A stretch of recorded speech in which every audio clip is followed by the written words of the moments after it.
There's nowhere else in Canada you'll be able to see this type of equipment and get this close to it, being able to experience it.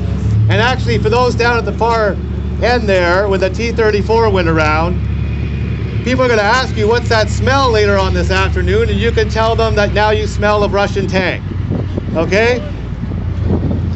All right, let's look at our first vehicle. Marshall, send out the Argo.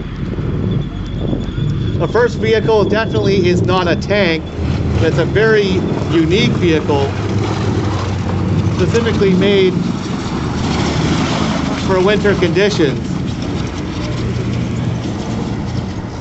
This is the Argo Avenger, all-terrain vehicle. Very small, very light. It's completely an amphibious vehicle. It can swim. In its winter configuration, you can see that it actually has the tracks that go over the 8 wheels. Amazing maneuverability, as you can see. Not armored at all. It's actually used to go through difficult terrain, to move troops. There's many civilian variants of this vehicle. You can actually purchase this vehicle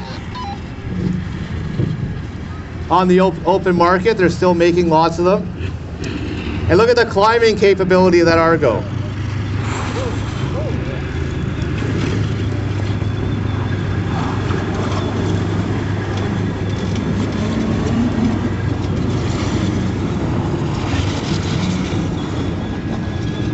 You see this particular variant?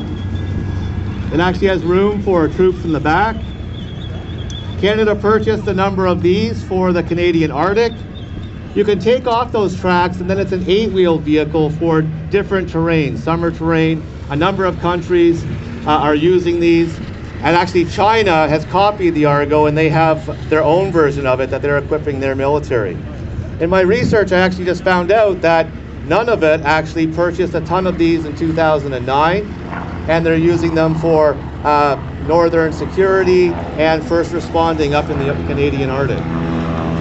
You can take off the tracks and it becomes an 8-wheel vehicle.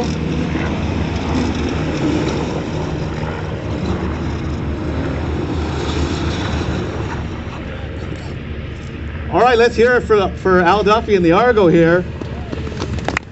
Really showing his stuff. So the vehicle itself is like, there's a tub, and that's what makes it amphibious. And with its wheels, when you take off the track, it can actually swim across rivers or shallow lakes. It propels itself through the water with its tires. You could, for winter, you could actually take the tires off, put in a spacer, and put on these tracks that, as you can just see, that as you just saw, makes it a really amazing vehicle for winter ice, snow, and has an amazing climbing ability. So once again, that is the Argo Avenger series and the first light vehicle for Tank Saturday Winter Warfare. Thank you very much, Al.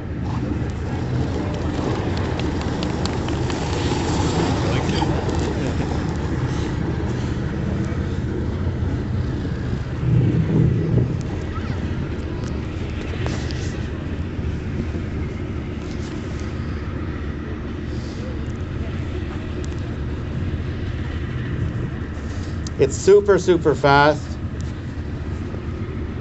And we haven't yet found a terrain that we can't take it on. Now for something a little larger, but of similar technology and much, much older.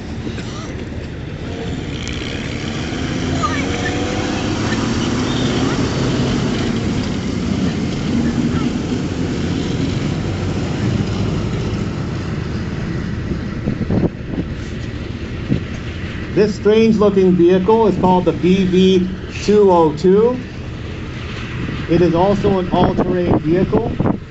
It was actually developed by Saab and was purchased by militaries mostly in the West, the United Kingdom, Norway, and Canada. The Canadian Armed Forces used the BV-202 and its next variation, the BV-206. So it also has wheels and track, and the wheels are propelling the track, but this one you can't take the track off. There's again Bill, he's showing the capability of the BV.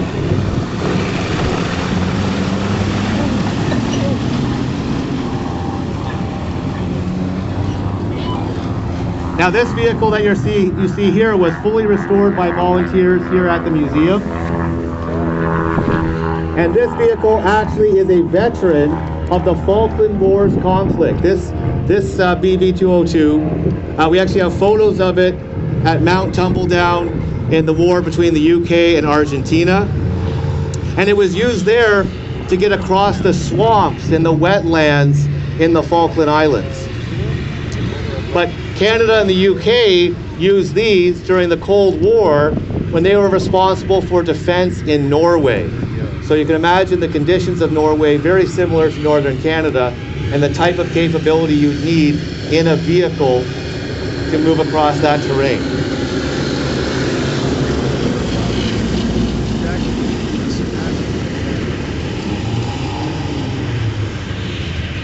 What's also interesting is that the back part of the articulated vehicle is not a trailer. It actually has a very unique system where the drivetrain is actually driving these sprockets. So both the front and the back of the vehicle are propelling themselves. It can swim through water, it can go through swamp, and obviously through ice and snow.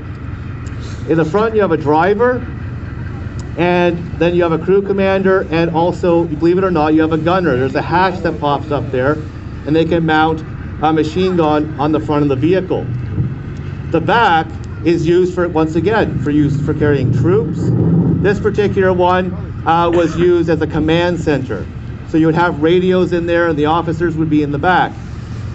In certain situations you'd see where 3 or 4 of them would come together, put the back part of the vehicles together and create a larger mobile command structure. They did this in the Falklands, and they were also trained to do this when they were in Norway. So this one here would be a command vehicle. It has room for troops. Another amazing thing is because it's for winter, it's actually very warm inside. All the seats actually have plumbing underneath them that pushes hot water through to keep the bums of the soldiers warm, the bums and backs. So even though you're out in the winter and you're in Arctic conditions, when you're tucked up inside the back of the BV-202, it's very, very cozy. Definitely a unique vehicle. I have Bill here, one of our volunteers who's operating the vehicle, and he was actually the team leader who over the pandemic restored this thing from almost a near wreck. So let's hear it for Bill and the BV-202 team. Thanks, guys.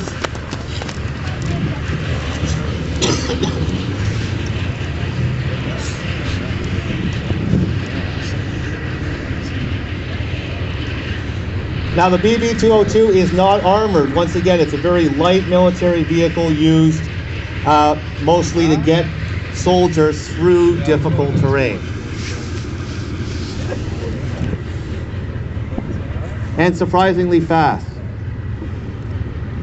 Again, through water, it would propel itself with the movement of its track. If you look on its track, it actually has fins. And those fins not only help get it across snow and ice, but they would propel it through water to make it an amphibious vehicle. All right, now let's look at some actual armor and some Canadian armor.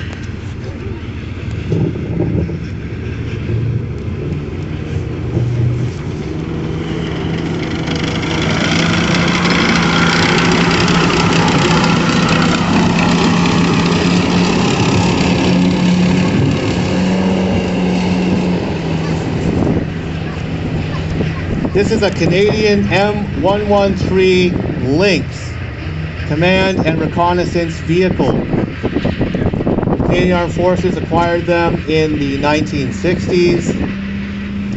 If you think about the M113 or the Armored Personnel Carriers, you may have been here for a ride in them during the Keno Tank Weekend or on other tank Saturdays when it's not winter. This is made by the same company in the United States, but only Canada and the Netherlands, the Kingdom of the Netherlands, actually purchased the vehicle, and it was produced to those specifications. It's very quick, and it's a reconnaissance vehicle. So it's meant to go far ahead of the other forces and scout out positions. So it has to be very fast. Also, it's armored, so if it does get into some trouble, there is some crew protection. Not from tanks, but from small arms, shrapnel from artillery, etc. Very capable vehicle, very quick. And those who served on it really enjoyed this vehicle. Because compared to an M113, they said it was like a sports car on tracks.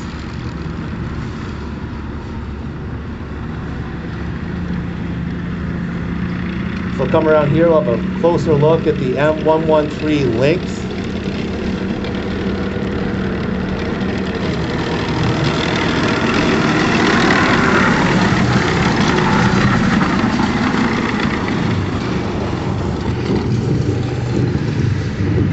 So it has an extremely low profile, so it can sneak and peek, it can hide. We had one here at Aquino Tank Weekend hidden in those trees over there under a camo net, and most of our visitors didn't even know it was there all weekend. It's a great reconnaissance vehicle. Now the front of the vehicle, you can see it has smoke grenade launchers, and you'll see these on tanks also. So if it gets itself in a situation where it comes up against an enemy tank, it can discharge smoke, create a smoke screen so that it can possibly get away and report back. We see the driver here at the front. We see the crew commander and machine gun operator. That holds a 50 caliber machine gun. And what's very unique about the Lynx is that gunner can actually hatch down, go inside the vehicle, completely protected by the hatch and the armor, and can operate that machine gun electronically. And it has a little turret that can turn 360 degrees. So it can actually fire and do suppression fire all around the vehicle. So definitely a very capable combat vehicle. At the very back, there's actually a third crew person, and that is the observer. So the observers back there, they actually have periscopes that can look behind the vehicle. They can all be hatched down, and they're looking around, they're looking for the enemy. They're looking for enemy positions, difficult terrain, and they're on the radio reporting it back to the main force. So the crew we have here, many of them, believe it or not, started here at the museum as co-op students. And that was many years ago. Now they're responsible for maintaining some of our M113 fleet as full-time volunteers. So let's hear it for the Lynx crew, and these volunteers will come out today.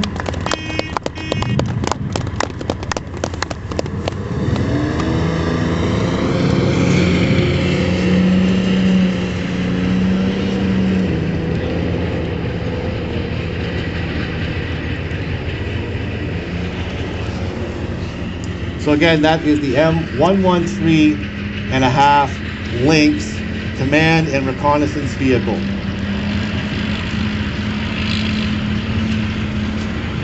Now let's go more into the modern era of what the Canadian Armed Forces had been using.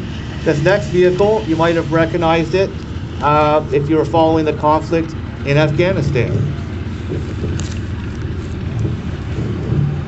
And this is a Canadian design and built vehicle right here in Ontario.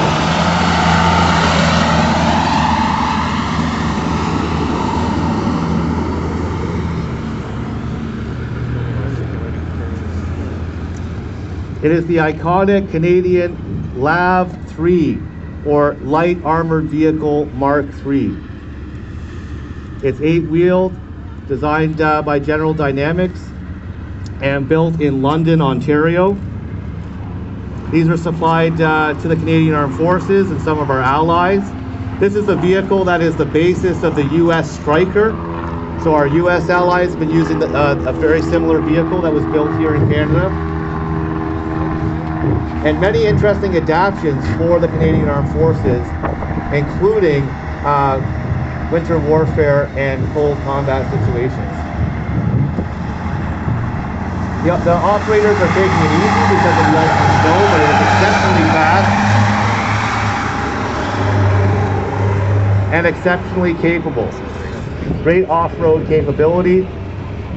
You see it as it turns the back, there's a ramp with an armored door. So in addition to having the crew of the vehicle, this vehicle is also an APC, or Armored Personnel Carrier. It can carry a small section of troops in and out of a combat zone under the protection of the armor of the lab. It has a turret with a 25mm Bushmaster main weapon, very capable weapon. And you'll also notice on the turret it has those smoke launchers, because this vehicle was used in many different roles. In reconnaissance, like as an armored personnel carrier, and as a combat support vehicle.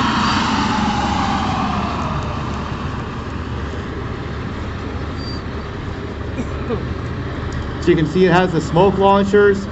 Up there we see Izzy. All right, she's the gunner, and she's operating the turret. Then we have the crew commander. The driver you can't see is in a hatch right down here. Now this vehicle is pretty much, if you look at all the historical vehicles here, this is one of the Cadillacs of our collection, okay? This has power steering, electric adjustable pedals, a power seat, it's heated, it has air conditioning. This is definitely a comfortable vehicle. But what gives it its capability, given its huge size, it has an amazing turning radius for the size of the vehicle. And that's because of its very unique steering and suspension. So notice when the wheel turns, both the front wheels turn. So the earlier version, the AVGP, or Armored Vehicle General Purpose, it was a 6-wheeled vehicle, and it only had the front wheels to turn. But on the LAV 3 and now on the LAV 6, the later variants of the vehicle, that special steering really helps it get around tight corners. In addition to that, it can go from 4-wheel drive to 8-wheel drive, giving it additional power and off-road capability. So let's hear it for the LAV 3 team and their volunteers. All right, let's see that LAV go one more time.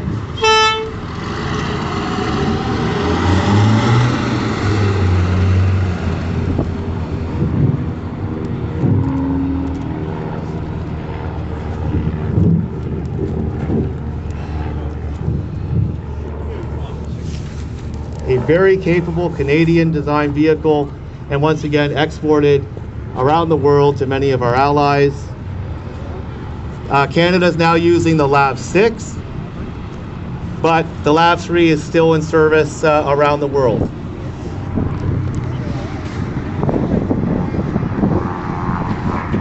Now let's go way back in military history. Let's go back to the Second World War. And once again, when this vehicle comes by you, there might be a lot of smoke, but once again, cool story to tell this evening when you can tell people where you've been and why you smell like a tank.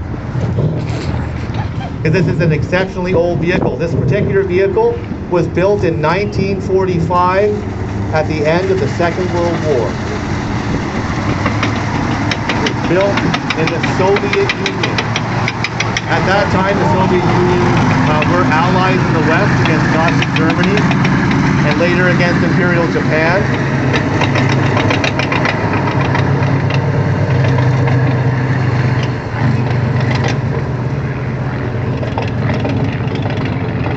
It's exceptionally rare to see an actually operating T-34-85. They're very rare in the world today. So why does it have the Ukrainian flag on it? Well, most people may not know that there was a lot of competition in the Soviet Union during the Second World War from different designers and companies trying to develop the next great tank to fight the Germans.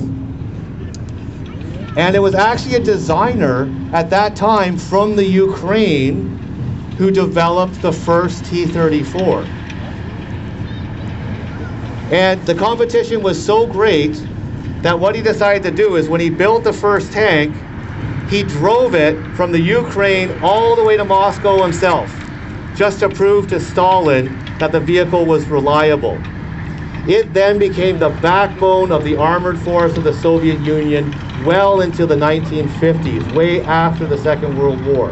And the bearing you're seeing here, to those people of the Soviet Union, this was like their Sherman. This was their war-winning tank. This was the tank that they were pumping out of the factories faster than the Germans could make theirs. And it's called the T-34-85 because it has the upgraded, heavier turret and the 85 millimeter main weapon. A gun that could take out any German tank during the Second World War.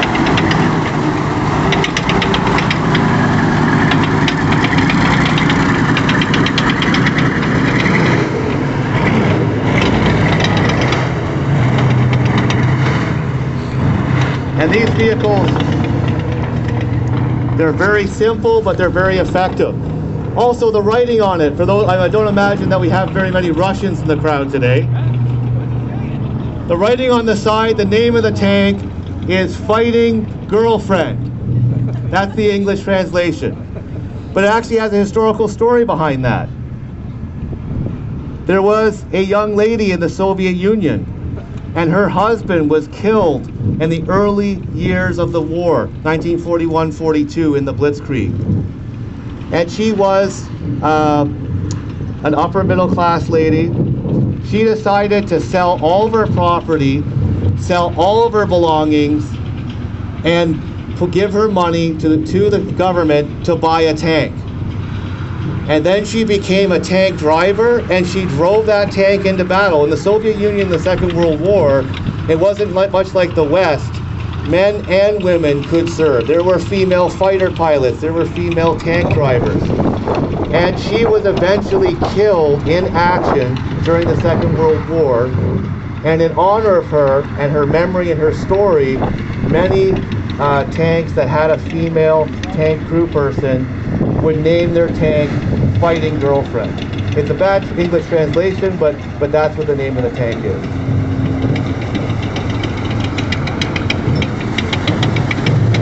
Obviously, amazing winter capability.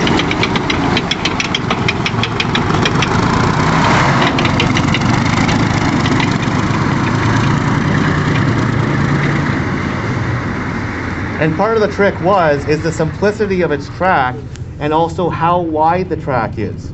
So if you go inside the museum and you look at the Panzer III, and if you look at the other German tracked vehicles, they have very narrow track. And in winter conditions, they actually develop grousers that they have to put on the outside of the track to give it a little bit more traction. The T-34 and the T-34-85 had this amazing wide track that allows them to travel across frozen surfaces much better than their enemies. It's very decently armored, has an amazing main gun, as I said, that could take out any German tank during the Second World War. And this particular tank has a very interesting history, because here I am talking about the Germans and the Eastern Front. This tank was built just outside of Moscow, because once again, designed in the Ukraine, but then once they had the plans, they built it all across the Soviet Union. This particular tank, and you can actually see it has battle damage on it. It's been scarred in battle and repaired back at the factory during the war. This tank was deployed to Manchuria in 1945 and fought against the Japanese at the very end of the war. So very rare, not only to have a T-34-85, but to have one that came from Europe and fought in the Pacific theater. So a very rare historical tank indeed. All right, so let's hear it for the T-34 team, the volunteers. These guys not only operate it, they maintain it, and it's not easy.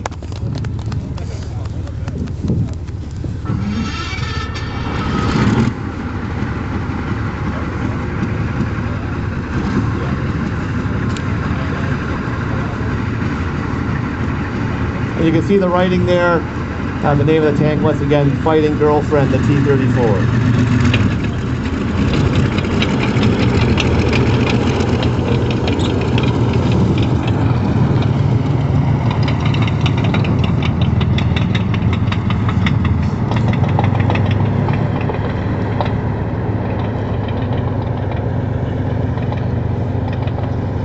Those vehicles were used, believe it or not, as you know, the Soviet Union collapsed in 1991, and when they got new vehicles, they exported a lot of their older vehicles to their allies or puppet states or client states. And the T-34-85 actually was in service even in Europe up until the 1990s in different conflicts. You'd often sometimes even, it was served in former Yugoslavia. All right, let's bring out the next vehicle while the T-34 figures out its steering. Once again, 85-year-old tank, ladies and gentlemen. The next vehicle is armored. Go back to the Second World War again, but not a tank.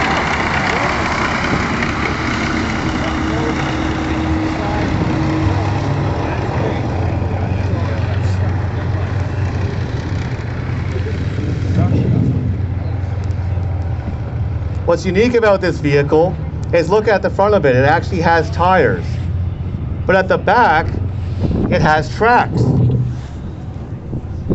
So the Allies made vehicles very similar to this, but the Germans were the first, and we call it a half track because it's half wheels and half track. So what this is an SDK 251 German half track. It's an armored personnel carrier. As you can see, the soldiers in the back of the vehicle there. The commander of the vehicle has an MG42 behind a gun shield on the front to provide fire support for the infantry that it carries inside. There's also an MG34 on the back of the vehicle for fire support. And it's lightly armored. Once again, it's not going to take a tank round, but it's going to protect the troops inside from small arms fire, from shrapnel.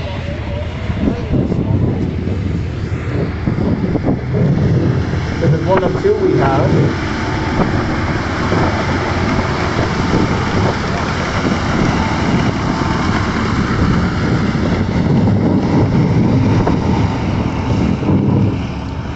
Now, the reason that the Germans developed this was when they were planning to attack the Soviet Union in 1941.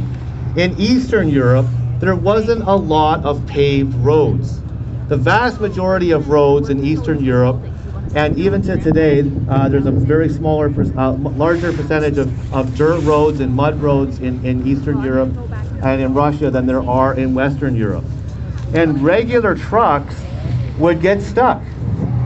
So they had to develop very quickly a vehicle that could get through difficult terrain, be it snow, be it ice, or be it mud. Because as you can see now, just in the first half hour of the show, with tracked and military vehicles, snow and ice very quickly turns to mud. So you can imagine huge columns of armor and military vehicles. So they developed the half track.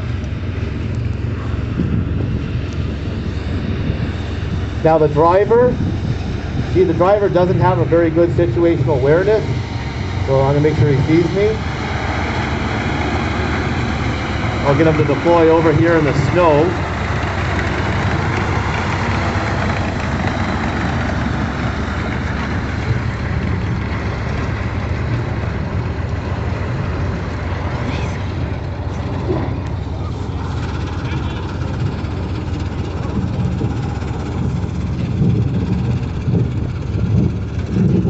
Now, the troops, obviously they went into the Soviet Union in the summer, and the conflict lasted a lot longer, eventually leading to the downfall of Nazi Germany. So you can see that the soldiers here, they've actually chalked up their vehicle to give it a little bit of camouflage in the winter, because it'd be more difficult to see. And also the German troops, some of them you can see, they are actually equipped with proper winter uniforms. It's a two-sided jacket. It's winter camo on the inside and green on the outside. But they were overwhelmed in the Soviet Union. And the resistance of the Soviets was much stiffer than they had anticipated. So some of the soldiers didn't have that winter kit. As you can see on this one soldier here, they've actually had to make out of bed sheets or other materials some sort of winter camouflage for this infantry unit. So they're sitting here, they deployed, having a look ahead. The vehicle was used for reconnaissance. Think about like the Lynx and the Lav. It was used for moving troops around the battle. And as you can see with the machine guns there, it's also for providing support to the infantry. It gives them that extra firepower. So the operator of the vehicle, he's one of our volunteers who actually maintains this very old vehicle. And these gentlemen here, some of them are also volunteers here at the museum, and they are actually professional reenactors. So they actually have this kit and work with this equipment, and some of them in movies that you may have seen or in television series.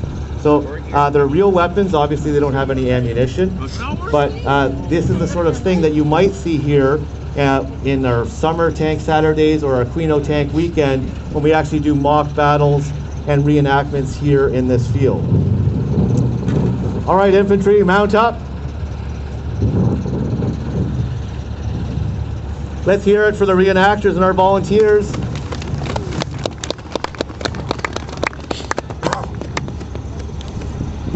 Coming out here to bring history to life, add a little flavor. If you don't, we often ask reenactors to come out because when you have a vehicle like this, it's difficult to explain what the purpose of that vehicle is without showing how it's used by infantry, how people deploy from it, etc.